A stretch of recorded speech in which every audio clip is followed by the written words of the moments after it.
Assalamualaikum warahmatullahi wabarakatuh. Waalaikumsalam. Alhamdulillah wassalatu wassalamu ala Rasulillah wa ala alihi wa sahbihi wa mawalah.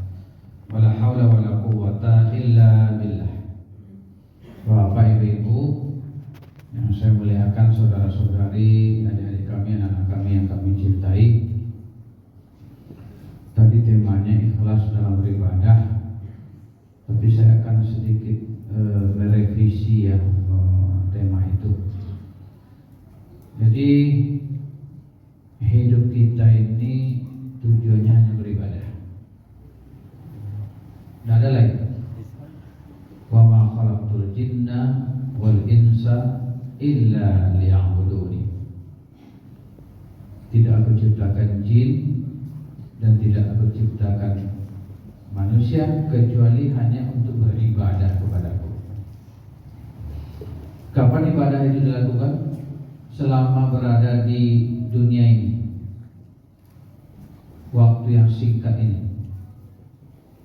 Jadi kita diturunkan dalam kehidupan dunia yang penuh dengan cobaan, penuh dengan godaan ini, permainan dan senda gurau.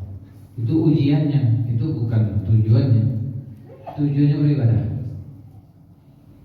Jadi hidup ini adalah untuk beribadah sambil menikmati dunia, sambil. Nah, jangan hidup ini untuk menikmati dunia sambil beribadah. Nah, itu enggak.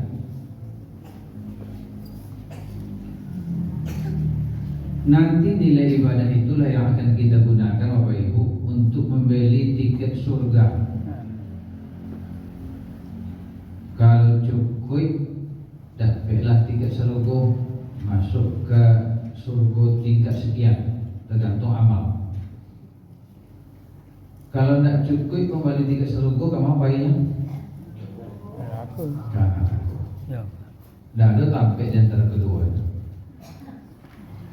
Teras surga tidak ada. Emperan surga tidak ada. Begitu keluar dari surga, masuk ke neraka. Gitu. Nah, sementara waktu kita terbatas sekali. Adam berapa usianya Bapak Ibu? 1000 tahun. Ya nah? 1000 tahun usia Adam itu. Kalau Nabi Nuh 950. Itu cuma sehari itu. Ya, yauman kana miqdaruhu alfa sanatin mimma ta'udun. Satu hari sesungguhnya di alam rohani itu sama dengan 1000 tahun yang kamu hitung. Jadi keluarlah Adam dan Hawa dari surga hari Minggu pagi. Mereka hidup, Adam itu 1000 tahun. Dicabut nyawanya tentu balik lagi ke alam rohani sampai Senin pagi. Itu aja dulu. Dari Minggu pagi ke Senin pagi. Itu 1000 tahun. Bapak Ibu ada yang 1000 tahun usianya? Ada. Yang 100 tahun? Tidak ada. 100 tahun saya berarti 10 hari gimana? 2,4 jam antara azan zuhur dengan azan asar. Kalau ada 100 tahun semuanya. Berangkat arwahnya ke janin azan zuhur. Hidup 100 tahun, meninggal, balik lagi azan asar. Itu aja. Sangat singkat. Kalau 63 tahun usia rata-rata manusia umat Islam 1,5 jam. Berangkat arwah azan maghrib, balik lagi azan isya. Nah gitu loh. Nah kalau ada orang yang menikmati dunia ini sebagai tujuan hidup, melupakan akhirat, tidak memedulikan semua aturan agama, itulah dia orang yang menjual akhiratnya dengan harga yang sangat murah. Samanan qalila. Ya. Jadi kalau itu Bapak Ibu, mari kita manfaatkan waktu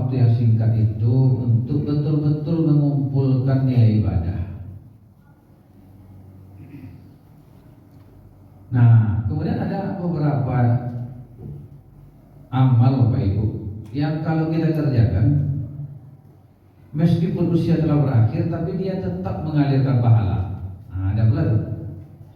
Sehingga hidupnya singkat itu tidak membatasi pahala kita. Nah, ini yang saya sampaikan di satu hadis. Hadisnya begini. Qala Rasulullah sallallahu alaihi wasallam, Rasulullah sallallahu alaihi wasallam bersabda, "Sab'un yajri lil 'abdi ajruhunna wa huwa fi qabrihi ba'da mautih." Ada 7 amal yang masih tetap mengalir pahalanya kepada seorang hamba meskipun dia sudah berada di kuburannya setelah kematian. Kok apa-apa yang 7 orang? Pertama, man 'allama ilman, orang yang mengajarkan ilmu. Kalau Bapak Ibu dangana ceramah Bapak hadis kok elok diapa, dipahami, disadari, diamalkan.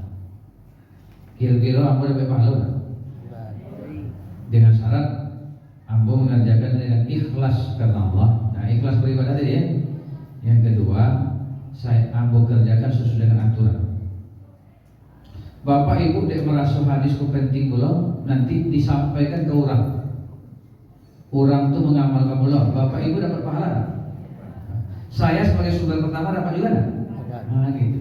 Begitu seterusnya sampai kiamat, bergulir terus ilmu itu, orang dari setiap level itu dapat terus pahala. Jadi sebarkanlah ilmu yang bermanfaat, ilmu agama apalagi, ilmu kesehatan oke, ekonomi jadi, ilmu hidup bermasyarakat enggak, ilmu masak-masak jadi. Nah, asal itu bermanfaat, jangan kitmanul ilmi, jangan sembunyikan ilmu, merasa diri memiliki ilmu itu, padahal ilmu itu sumbernya semua dari Allah. Sebarkan saja. Ya. Yang kedua, aujara nahran, orang yang mengalirkan air. Bapak Ibu tadi wuduk di mana? Di rumah. Ada nak yang mau wuduk sih kok? Ada ya. Itu sampai wuduk itu kan hasil sumbangan banyak kaum muslimin kan gitu. Mengalirkan air, membiayainya. Orang berwuduk, orang ke toilet bermanfaat. Setiap orang memanfaatkan itu kita dapat pahala. Walaupun kita sudah meninggal, sudah di kuburan tidur gitu, bunyi HP kok, ting, rupanya masuk saldo pahala. Dari mana tuh? Orang memanfaatkan wuduk sampai wuduk yang kita bangun. Ting, rupanya buku tentang fikih yang kita tulis dibaca orang, diamalkannya. Itu ilmu yang bermanfaat tadi. Iya. Ting, rupanya ceramah kita di YouTube didengar orang. Nah, gitu. Ya Pak Tile ya. Kalau banyak ada ceramah mau dicatatnya kok. Ya. Itu Pak. Irigasi sawah. Ratusan tahun. Siapa yang bangunnya dulu? Tetua kita. Tanpa pamrih gotong royong kita bikin irigasi agar sawah penduduk terairi beratus tahun. Pahala. Begitu pula orang yang gotong royong memelihara irigasi itu dapat pahala. Jadi kalau ada nanti orang minta gotong royong, Bapak Ibu gotong royong memperbaiki selokan, gotong royong memperbaiki jalan. Capek tibo karena bego pahalonyo jalan itu dilewati orang tarik awal bebal. Jangan merasa beruntung tidak ikut gotong royong, mandok-mandok di rumah. Ya Pak Ibu-ibu ya, kalau apa-apa tuh mandok-mandok keluar gotong royong, suruh aja keluar. Nah, gotong royong. Ya. Tiang aujaronahron. Yang ketiga, au hafara bi'ran, orang yang menggali sumur. Kalau ada sumur di ladang, bolehlah kita menumpang. Ada sumur di ladang, orang pulang pagi ke sawah lewat itu, pulang mandi situ, cuci pakaian, cuci peralatan pertanian, bawa lu air SMP untuk bawa pulang saat hari. Barang adalah pokok biaya untuk membangun sumur, tapi pahalanya itu mengalir terus. Nomor berapa? Nomor 3. Hanya mau uji saya lain ini Pak Dengar. Nomor 4. Au gharasa nahlan, orang yang menanam pohon. Buahnya bagian dari pohon itu dimanfaatkan orang, maka itu menjadi pahala terus berketerusan sepanjang pohon itu menghasilkan manfaat. Walaupun orang membelinya, tetap orang yang menanam dapat pahala sedekah. Batang musim durian, lain satu makan durian. 5 orang menjawab yang lain lebih banyak makan durian, tapi anak saya, ayo makan durian. Nah, musim rambutan lain satu makan rambutan. Musim mangga, tuh. Pertanyaan apa lain satu menanamnya. Nah, makan saja kan? Itu jasa orang menanam.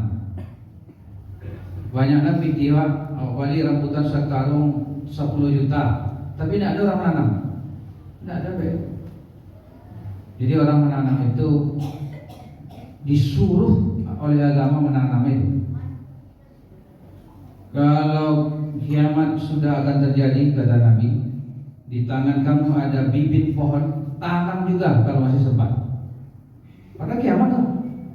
Begitu suruhannya. Baik kiamat dunia maupun kiamat pribadi. Lah kemati ya, tetap menanam. Nenek-nenek dulu membawa batang kerambi, bibit kerambi, atau bungkuk-bungkuk ke menanam. Untuk siapa tuh nek buat tanam? Untuk cucu kok.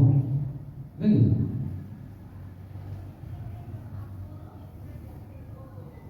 Jadi itu orang-orang yang punya visioner ke depan, tidak memikirkan dirinya saja, memikirkan orang lain. Makanya dia dapat pahala terus. Kerambi itu baru mau, kan ada 100 tahun mau kerambi itu, pahala mengalir terus asalkan ketika menanam Bismillahirrahmanirrahim. Ya Allah, tumbuhkanlah ya Allah, lebatkan buahnya ya Allah agar bermanfaat bagi orang lain ya Allah. Pahala tetap mengalir. Walaupun orang membelinya, tetap berpahala.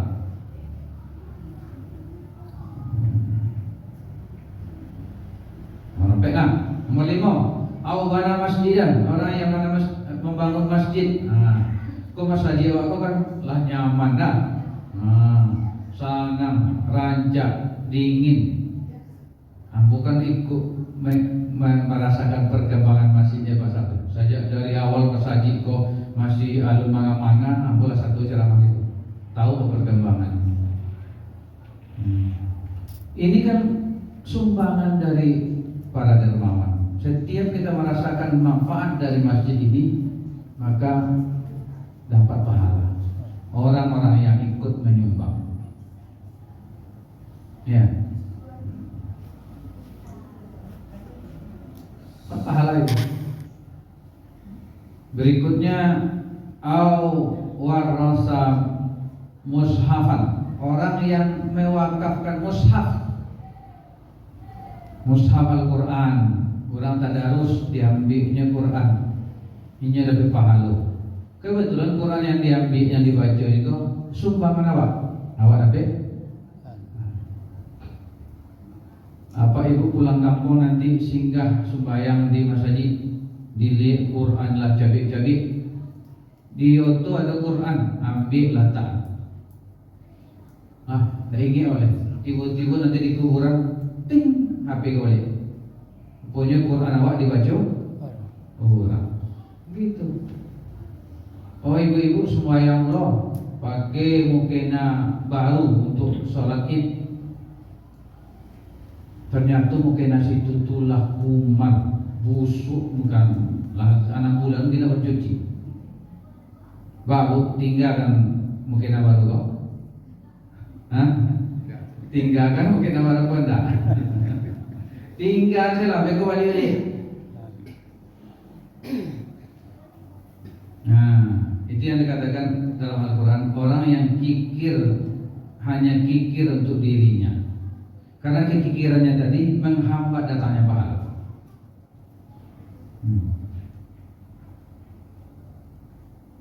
Buah jambu labek tidak boleh diambil orang. Pagi-pagi lah jatuh melambat ke bawah, ya kan? Padahal kalau dipersilakan orang ngambilnya kan dapat pahala nak. Betul karena dulu waktu ketik-ketik lama aja jambu rasanya, tapi nenek itu nak nama, tidak boleh diambil tau. Pagi-pagi jatuh aja jambu. Jadi ancaknya awak kamar tu ni yang keluar serta singgah dulu ambil jambu gua, itu dapat pahala kan gitu. Nah itu yang mewariskan mushaf. Yang ketujuh, yang terakhir, orang yang meninggalkan anak yang soleh yang mendoakannya setelah kematian. Dan ciri anak yang soleh itu kalau kita mengukur diri kita soleh apa enggak, ingat tak kita dengan orang tua kita, mendoakannya, minta ampun untuk dia. Itu salah satu indikasi itu. Semakin sering kita, semakin bagus. Setiap sholat, setiap ingat, Allahumma fir li, ya Allah ampunlah bagiku dosaku, wali walidayya, dan kedua orang tuaku, warhamhuma, kasih sayangi mereka berdua ya Allah, kama rabbayani shaghira, sebagaimana mereka mengasihi sayangi aku waktu kecil, wali jami'il muslimin wal muslimat, dan untuk semua orang mukmin mukminat, wal muslimin wal muslimat, orang muslim muslimat, al ahya, baik yang masih hidup, wal amwat, maupun yang sudah mati. Kita doakan. Jadi ada keluarga kita yang pergi ke kuburan itu membawa pahala yang sedikit, dosa agak banyak. Kamu apa ya kau? Surga neraka? Neraka. Cuma setiap sembahyang awak doa, min ampuni dia ya Allah. Berkurang juga dosa kau. Ampuni. Akhirnya seketik dosa kau tinggal, balik pahala dan seketik kau tadi. Tak balik tiket serugo jadi. Gitu. Itu manfaat doa itu. Yang kedua, biasanya kalau kita mendoakan orang, tiba giliran kita nanti meninggal, orang ingat pula sama kita, didoakannya pula kita. Itu.